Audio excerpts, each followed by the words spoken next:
Okay, so we are going to jump into lesson 12, right? We'll be talking about a little bit of everything, but as we look at our agenda here, the gentleman's rules for dining actually apply in German in so many ways. So we're going to talk about some of our cultural faux pas, must do's, must don'ts, etc.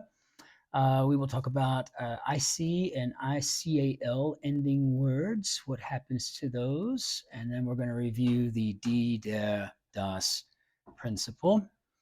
All right, so looking into our culture corner, one thing that any English-speaking gentleman, by definition, uh,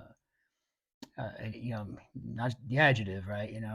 It's not about a behavior. It literally is, what a true English-speaking gentleman knows already is that you will not begin dining until the host has seated themselves, right? Whoever that may be, right? Male, female, it doesn't make any difference. Everybody's gathered at the table. No one begins eating until the host has taken their place. So, unless you're told otherwise, you don't do it. So the gentle norms of primarily American and British society, they apply here. Wait for the host to begin. Now, going into some foundational vocabulary, let's look at some words here. So we've got three in the column, right? Fantastic, romantic, and typical. Fantastic, romantic, and typical, talking about words that end in IC, right? And then of course the ICAL. So fantastic becomes fantastisch, fantastisch. Romantic becomes romantisch, romantisch.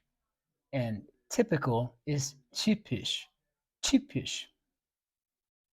So let's build those into sentences. It is fantastic. It is romantic. It is typical.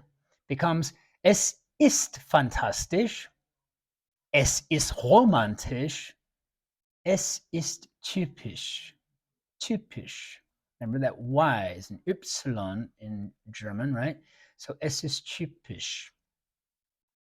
Kind of a diphthongy U sound, right? It is dramatic. It is exotic. It is democratic, right? Es ist dramatisch. Dramatisch. Es ist exotisch. Exotisch.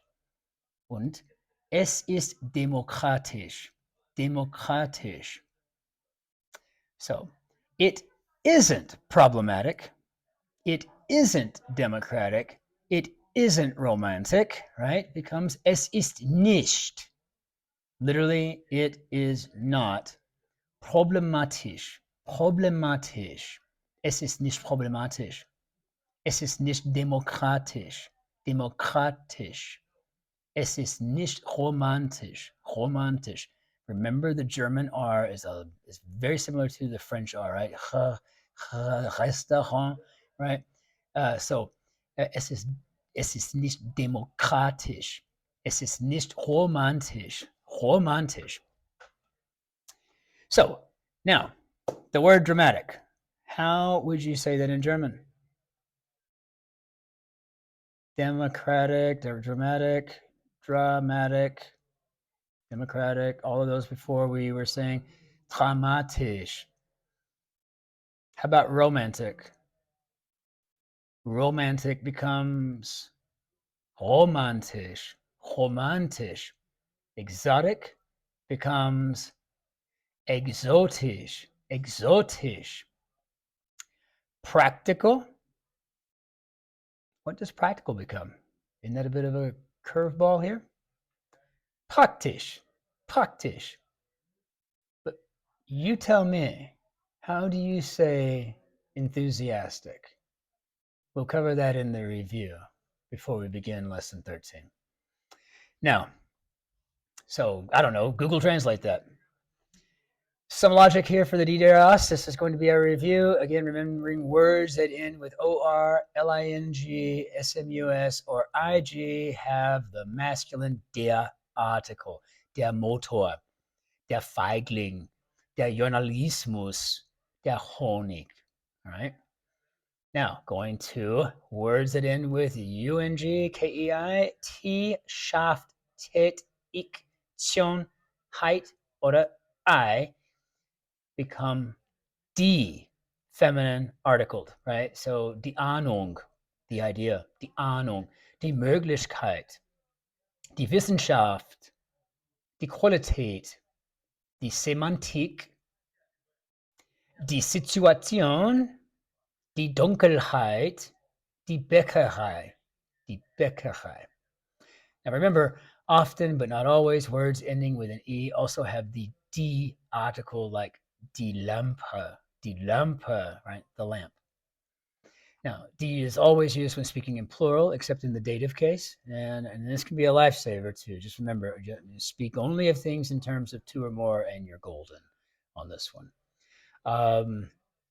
Words that end with shin, ma, mint, line, tum has the neutral das article, right? So das Würstchen, das Schema, das Christentum, das Medikament, das Fräulein, das Eigentum. Remember, das Fräulein, it's not really used much anymore, so probably don't be throwing that around. And lastly, it is also very common for technology, mechanics, engineering,